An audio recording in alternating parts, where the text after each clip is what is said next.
Scott Vlashin is joining us here. Let me see if I can grab Scott. There we go. Hey, Scott. Hi, Jeff. How you doing? Good to see you. Now, I heard a number of the folks in that keynote talk about F sharp for fun and profit, and Yep, I understand that's your website. that is my website. Yes, and so I started that about 8 years ago now, and I was learning F sharp myself, and I thought, while I'm learning, why don't I sort of write up what I learn as I learn it? And it turned out it was very useful for me. It kind of forced me to be, to kind of dive into things, but it turned out to be really useful for a lot of other people as well, and that makes me very happy. I'm glad that a lot of people find it useful. Yeah. Oh, that's terrific. So you're gonna be going over some of the basics here for us to get Yes. folks started. Yep. All right. If you And want to I'm share your just screen, going to I share will. my screen. Here we go. There we go. And what's going on there? Let me try. I'm getting some visual artifacts coming through. There There it we go. is. Fantastic. All right, Scott, the stage is yours. Okay, thanks so much. Right, so this is the first sort of technical talk of the day, and I'm trying to think what can I do in 20, 25 minutes that can be useful for everyone. So I just thought I'd just cover the basics of F sharp. What do you need to understand in order to watch the rest of these talks today? And also, if you just want to start playing with F sharp yourself at home. Obviously, I can't do too much, but I thought what I'd do is I just go over the syntax. I'd go over the use of functions as the sort of building blocks of things. I'll talk about pipeline-oriented programming, which is a sort of different way of programming than you're used to if you're an object-oriented programmer. And I'll talk about F sharp's composable type system. Now, F sharp supports all the object-oriented features that C sharp does and object-oriented languages have. But in addition, it has another type system, which is the composable type system, which is really, really good for domain modeling. And I think I can just give you a glimpse of that too. So I am going to just go into a demo mode now. I'm going to be using VS Code. I'm using the Ironide extension, which is the standard F sharp extension for VS Code. And the code is on GitHub. For anyone who's watching this later on, you can download it and follow the talk later on. So let's start with Hello World. So I'm just going to create a new file, and I'm going to call it hello.fsx. And there we go. Now, F sharp actually has a number of different ways to work. I am going to normally show you the sort of interactive way of working, but you can do interactive code, you can do scripting like Python and Ruby, and you can also compile a bunch of F sharp files into a single executable or a library, which is just like you would with C sharp or Java. So you've got a choice of different ways of working. Like I say, I'm mostly going to use the interactive mode. And what you do here is you can just highlight individual little bits of code and hit Alt-Enter. And I think Alt-Enter is actually the same keystrokes in VS Code, in Visual Studio, and in JetBrains Rider, which all have really good support for F sharp. So I'm going to hit that.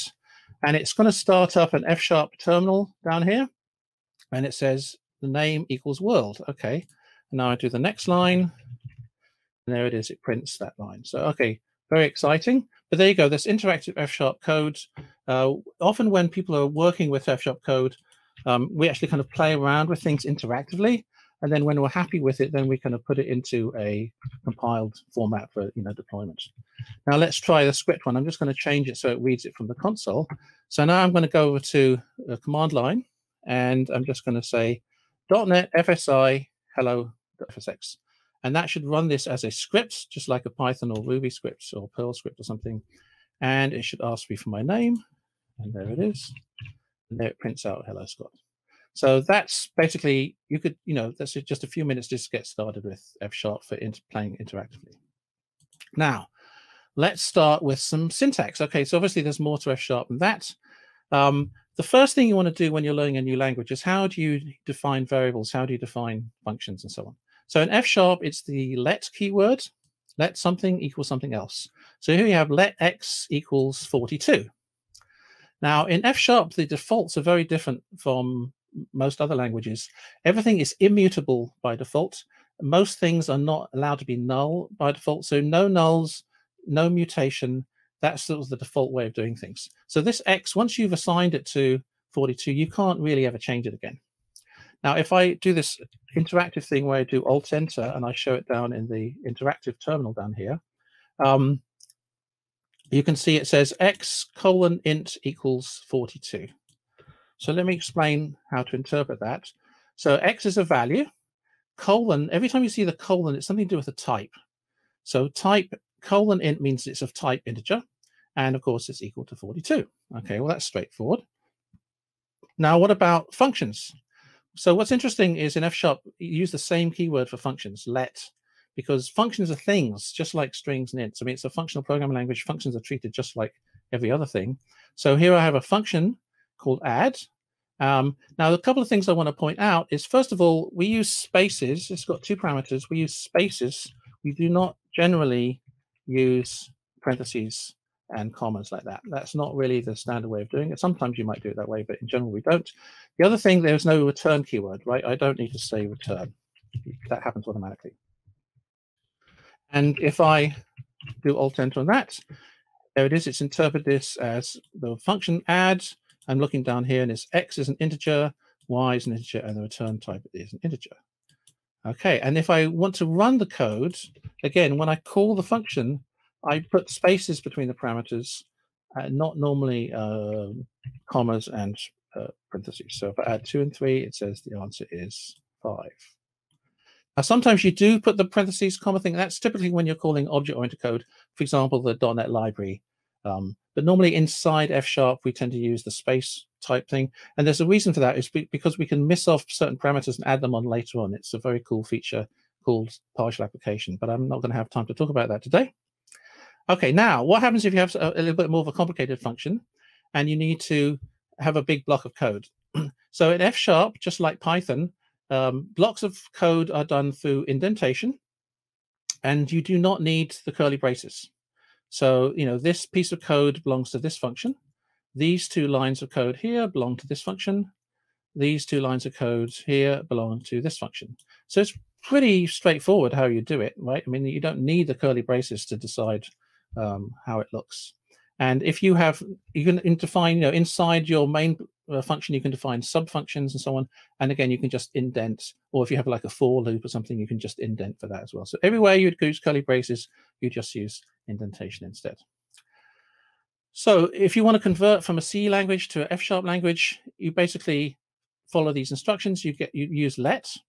You basically indent how you normally would, and everything's going to work, right? You don't have to do anything weird. But you do have to delete the curly braces, delete the return, delete the semicolons, and delete all the type annotations because they're mostly not needed. So F# is a lot more succinct than a standard C-type language. So let's try it on this one. Here's like C code for that same thing that I had above, which is squaring something and then doubling it. So I'm going to use let, and I'm going to put equals. Okay, get rid of the curly braces, get rid of the return, get rid of the semicolons, put a let there. Get rid of the parentheses, and I can get rid of the int there because it's going to figure out there's an int automatically. That's how you do it, how you convert C to F#. So the syntax is obviously different if you're used to a C star language, but it doesn't take that long to get used to. Most people can learn it, in a couple of days. It becomes more comfortable. Now, if you're coming from Python, of course, Python and F# are sort of cousins. So you just have to replace some of the keywords. Def becomes let, and the colon becomes equals, and you need to put lets in. There you go. That's kind of the Python turned into F#. Really, really similar. If you're used to Python syntax, then F# syntax is really easy. Right, now, I just said that we don't use, curly braces. Almost certainly in the rest of today's talks, you're going to be seeing curly braces. So what is going on there? I'm not trying to lie to you here, but I just want to show you why you would use these curly braces and what circumstances they show up in. And they show up when you have, the curly braces don't show up on their own. They normally have a word in front of them, like this one says async.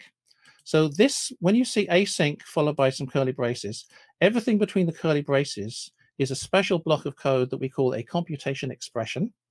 And inside that computation expression, you can change the behavior of the compiler. So you can change how assignment is done. You can change how loops work. You can change all sorts of kind of interesting things. So for example, in the async computation expression, we've overridden the let. This is the special syntax, let bang and do bang. And we override it so it becomes basically the same as await in C#. So if in C#, if we had some async code, we wanted to do an await on it, we'd write something like that. In F#, we use the let bang and the do bang. Now, the async expression is not part of the F# compiler. It's just a library that you can use.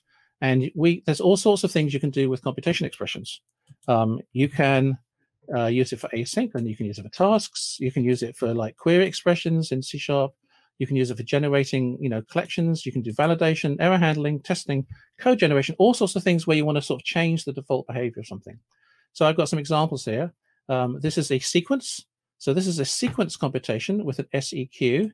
And every time in this block of code, you can generate sequences in all sorts of nice ways, like using loops and so on. Here is a query expression, query with curly braces. And inside the query expression, you can do, the queries where, for student in this database, filter them and sort them and select them and stuff. And so, and like I say, this is not hard coded into the F# compiler. This is anyone can write one of these things and just use it from a library. So all these things are actually just are accessible, easily accessible through just importing a library in F#, and you can write your own. Right. So if we have a more complicated situation where we have a function calling another function, which is a very common situation. If I said, for example, I want to square something and then I want to double it and then I want to add 42 to it or something, in most languages, you would write it like this. You'd have these nested functions with nested parentheses. In F#, we actually would not write it like that. We would use what we call the pipeline operator, and it looks like this. It has this vertical bar with the angle bracket. Now, if you're used to Unix pipelines on the command line, it's exactly the same thing. It's taking the output of one thing and piping it into the input of the next thing. So, for example, I'm taking this x and I'm feeding it into the square function, and I'm taking the output of the square function, I'm feeding it into the double function, I'm taking the output of the double function and feeding it into the add 42 function, and so on and so forth. And you can chain more and more functions together to make bigger and bigger pieces of code. So this is the most common way of making bigger pieces of code from smaller pieces of code. And obviously, as they get too big, you might want to like put them on new lines. And so you can end up your code kind of looking like this, where there's a vertical pipeline rather than a horizontal pipeline. So this is very cool. Now, if you're used to LINQ in C#, you'll probably be familiar with this way of working, because LINQ works exactly the same way. So this is actually LINQ in F# because LINQ F# supports .NET stuff. So this is the LINQ select method, the LINQ where method, LINQ select, and so on. And we're just kind of transforming a list of numbers into various other things. And here I am multiplying each number by 2, and here I am filtering where the numbers are less than 6. Now this syntax here, the fun x arrow x times 2, that is the F# lambda syntax for lambda expressions or anonymous functions. And it's slightly different. Each language obviously has a slightly different way of doing it. In F#, we decided to use the fun keyword because fun is really important to have in F#, right? It's super important. So in F#, however, we would not use the LINQ approach because it's already built in with the pipe. So we would use this second approach much more than the LINQ approach, which is basically exactly the same thing. I'm taking these numbers, I'm feeding it into this map function. I take the output of the lists and I feed it into the filter function. I take the output of the filter and I feed it into another map function, and so on and so forth. So I can build chains of functions in the same way that I would use if I was using LINQ. So there is a difference between using LINQ and using the F# pipe, however, because I think that the pipeline approach is actually a little more flexible. You don't need to create extension methods all the time. You can take any old function from anywhere in your code and stick it in the pipeline. So I've got 2 new functions here, one which just multiplies all the numbers together, and here it kind of logs it to the console. And I can just stick them at the bottom of the pipeline. Right here, I'm putting the product one in, and here I'm putting the console one in. And as long as the output of the previous function matches the input of the next function, and they can be connected together properly, then it works great. And if the inputs and outputs don't match, you'll get a compiler error, which is very nice. So you're not going to make any silly mistakes that way. So this actually brings me up to talking about Solid, right? So Solid is these object-oriented principles, and you don't normally think of them as sort of functional programming principles, but they actually work really well with functional programming. For example, the single responsibility principle Well, that is exactly, you can't get more single responsibility than a function. A function just does one thing. So the one I want to just quickly mention, though, is the open close principle. So the open close principle says basically you can add new code to something, but you shouldn't change existing code. Don't touch code that's working. You can add code around it, but don't mess with the code that's working. And that fits really, really well with this sort of pipeline approach to doing things. So let's say that I have my this little piece of code I had here where I'm multiplying things by 2, and I decide that I really want to like productize this and start have a unicorn startup based on this feature. How would I kind of make it more serious? Well, I would want to load it from a database, and I'd want to save it to the database and add logging and so on. So this is what I'm doing. I'm just adding some extra stuff in front. I'm loading it from the database. I'm deserializing it. I'm doing my pure domain logic, serializing back again and saving it back to the database. And one of the things you might notice about this is it also fits really well with the onion architecture or the clean architecture, the hexagonal architecture. All these architectures have the idea that your core domain is in the middle, and anything which is to do with I/O or anything which is sort of non-deterministic goes on the outside. And functional programming, this fits perfectly. This is my I/O stuff, my non-deterministic stuff. It's very hard to test this stuff. My pure domain logic is very easy to test, to do unit tests. And then again, I do some I/O stuff. So I do an integration test would be the whole thing would be the integration test, and the middle bit would be the bit I would unit test. And of course, because it's a pipeline, I can do some other things. So let me add some logging. Okay, I want to log everything. So I don't have to change any existing code. Right, I'm going to follow the open close principle. I'm not changing any code. I'm just adding new things to the existing code, but I'm not touching any of the original code. And I mean, I can do anything. I mean, I can literally put anything. Let's say it's really important that nobody is allowed to multiply by 2 unless they're authorized. So I'm just going to add an authorization step into this process. So as long as the inputs and outputs match, they all stick together. Now you'll see, I think later on, you'll see some web applications designed in exactly the same way. You take the input from the web, you check the authorization, you maybe deserialize it from JSON, you do your domain logic, and then you put it in the database and stuff. The web apps can be written in exactly the same way, because a web app is really, a web API is actually just a giant function with an input and an output. Okay, one more thing about syntax before we get onto the types. And I just quickly want to talk about how type inference works. So here is a function called add2. And notice that I've specifically said this is an integer, and I specifically said that the output is an integer, and so on. Now, this is another function which looks really similar. It does basically the same thing, but I haven't had any type annotations at all. And yet, it's figured out that this is an int and an int function. So both of them are exactly the same kind of function. They both have integer input and integer output, but one of them I annotated and the other one I didn't. And I don't normally need to annotate my functions. I would annotate them with types if it's like a public API and I want to do a documentation, or it's like an interface or something. But in the middle of our code, we often don't bother to do the type annotations because it's just extra noise, right? So let me show you how it actually works, because a lot of people think it's somehow it's magic. It's not actually magic. It's really easy to understand. So here is a very kind of silly function. It's called do something. There are 2 parameters. There's an f parameter and an x parameter. And the question is, what is f and what is x? And I haven't said anything about what it is, and yet the compiler has sort of figured it out. So the way the compiler thinks is like, well, okay, this is an int, 1 is an int. I'm adding x to 1, so x has to be an int. And F# is very strict about this. You can't add floats and ints together. So if you're adding something into an int, it has to be an int. Now, this y here, this is being added to a string, so y has to be a string, okay? Now, f here is a function, and the input is x plus 1, which is an int, and the output is y, which is a string. So f must be a function that has int as input and a string as output. And if I test this, lo and behold, there it is. It says f is the f parameter is a function, the x parameter is an int, and the output is a string. So it's basically working just how we expect. What's nice about the type inference is it's dynamic. If I change this to a float, now if you can see the kind of tooltip thing here, it says it's now a float. Or if I change it to a string, now the input is a string.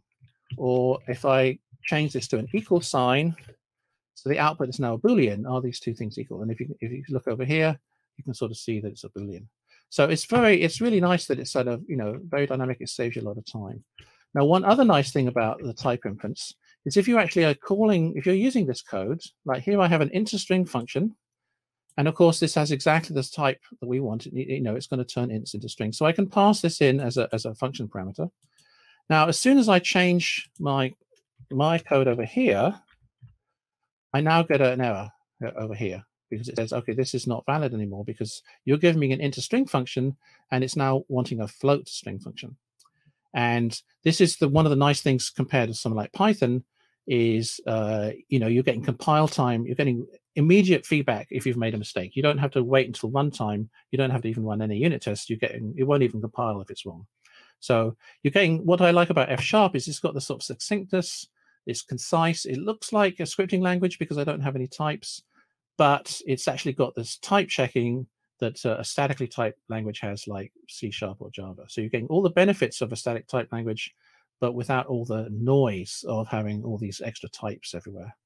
And I'll just quickly go into a little more detail on that one, because people think of, not typing. It's like, I don't want to, it's less typing things out. Well, that's one thing, but like I said, the big benefit is actually less noise and more focus on the logic of what's really going on.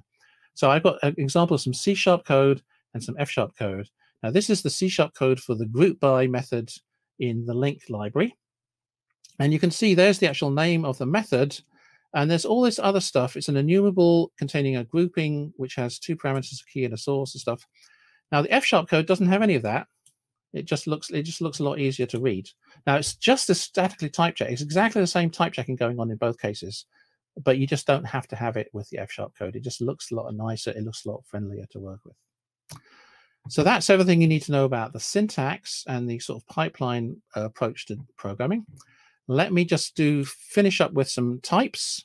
So as I said earlier, you can do OO programming in F#, no problem. It's got really good support for OO. In general, though, we use the other type system at F# which is called the algebraic type system, or I prefer to call it a composable type system, because the way you work with the types in this one is you build up bigger types from smaller types, just like using Lego, right? So you take two things and you make a bigger thing out of them. So the first kind of type, or the first way of combining things in this composable type system, is using AND. And this is really common when you're talking about things. You say first name and last name, right? Or you say email and address, or ID and description. So this is a thing, and it's got an ID and a description. So we use the keyword here is type, not class. And we use curly brackets or curly braces to define a record. Now, this is nothing special. Like almost all programming languages have a sort of struct, right? It's a struct. It's a class without any methods. It's nothing. It's really not unique to F# by any means. So, but I'll talk about another one in a minute, which is a bit more unique. So here we have our record type, and if I want to construct one, I construct it in a very similar way to the way I define it. So when I define it, I say :int. So that I'm telling you that's the type of int. But when I construct it, I just say equals. So I'm actually assigning a value to the ID field, and I'm assigning a value to the description field. Now, in F#, these records are immutable. You can't change them. So the only way you can change it is actually make a copy of it and change one of the fields as you make a copy. And the way you do that is using the with expression in F#. So I take the original one and I want to change the ID. So I'm going to use this with. So it's the exact copy of the original one with this extra field change. Now, you might say that's a lot of copying going on, right? All this immutable stuff is going to slow you down. It's going to be a performance problem. Actually, it turns out it's not really a performance problem in F#. First of all, with a generational garbage collector like .NET has, young objects that die quickly are actually collected very efficiently. So if you make a copy of something and the original one gets killed, that's actually more efficient than having an object that sticks around for a long time.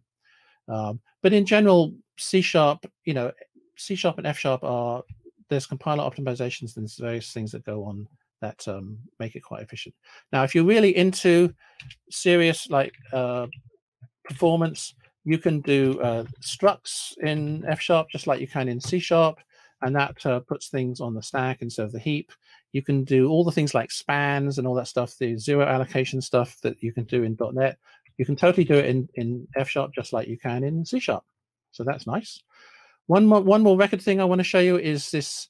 Sometimes you see a curly brace followed by a vertical bar, and that's an anonymous record. So that's a record where there isn't really a type definition. You're just defining the type definition on the fly.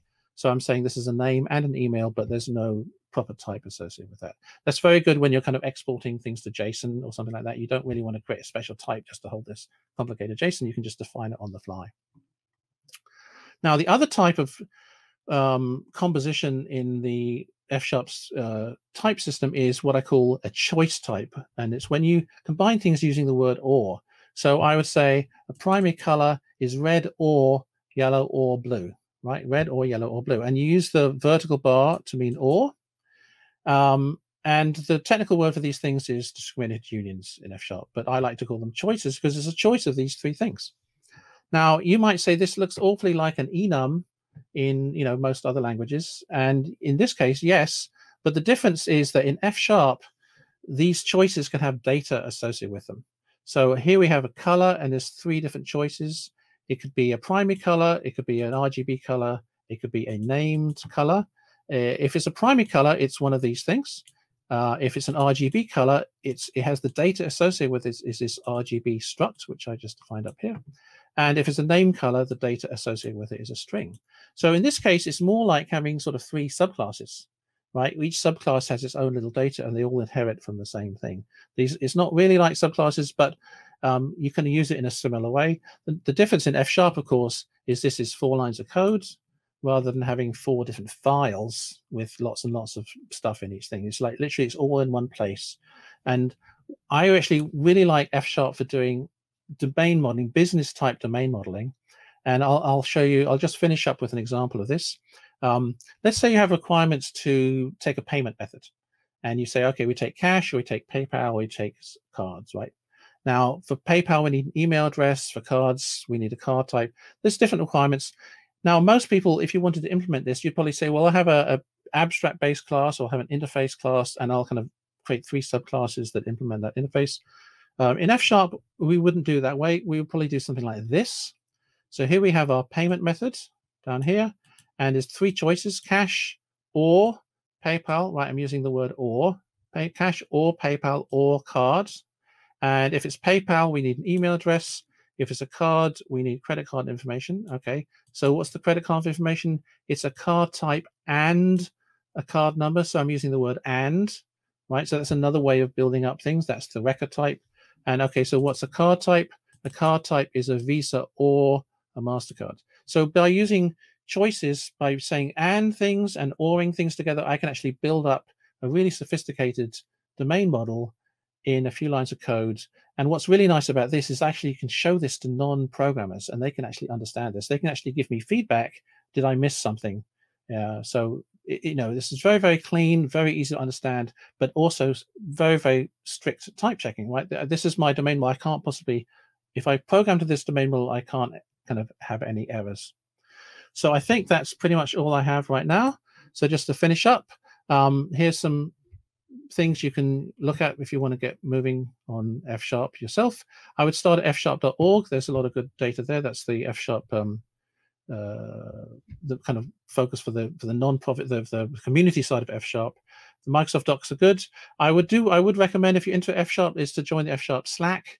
You have to join fsharp.org, but it is free. But that gives you access to the Slack, and there's really lots of good information. People are very beginner friendly there, so don't worry about asking silly questions. If you're on Twitter, the F# hashtag is the place to go. If you tweet F# hash F#, you'll probably get lots of feedback from people. And finally, there's lots and lots of blogs and videos. For example, if you Google my name, if you go onto YouTube and look for my name, you'll see all my videos.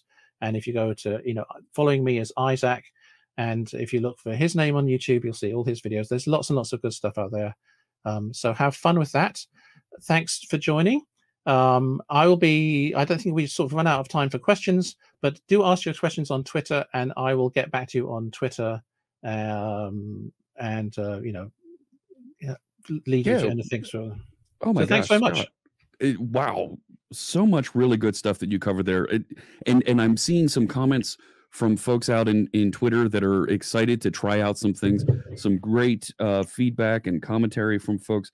I'm going to share my screen here real quick so that I can share and show a little bit of what folks are saying about. There we go. All kinds of stuff folks are saying out there under .NET Conf.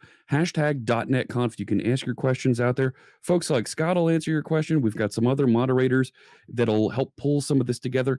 Some great comments that I want to call out here real quick. Like Angel writes, lambdas and F# are fun. That is true. Fun is very important. Absolutely. There was a really good question that came in from Vineet. Can we make mutable functions in F# since functions and values are the same thing? You can't make a you can assign a function to a mutable value. So you can have mutable values in F#. You have to ask for it with the mutable keyword. But it's really weird. I mean, it turns out when I first started learning F#, I thought, well, how can you do anything without mutating values? That's just ridiculous. You can't possibly program without that. It turns out that you can, and it's actually really cool. Once you get the hang of it, it's actually amazing. And in fact, mutability becomes almost like a code smell. Sometimes you need it for performance or various things, but in general, if you see the mutable keyword, that means that you can probably rewrite it to be better than that. So it turns out you can actually write whole applications without using mutability anywhere, and that's awesome. Very cool. Well, you're right. We are out of time. Thank you so much, Scott. Like I said, there's questions out there under hashtag .NETConf. Folks can ask, and we'll be triaging and sending them along, bringing in our speakers to answer out on Twitter and hopefully here on video. Scott, I hope you have a great rest of your day. Thanks, Jeff. And I will dismiss Scott. Take care. See you later. Bye, everyone.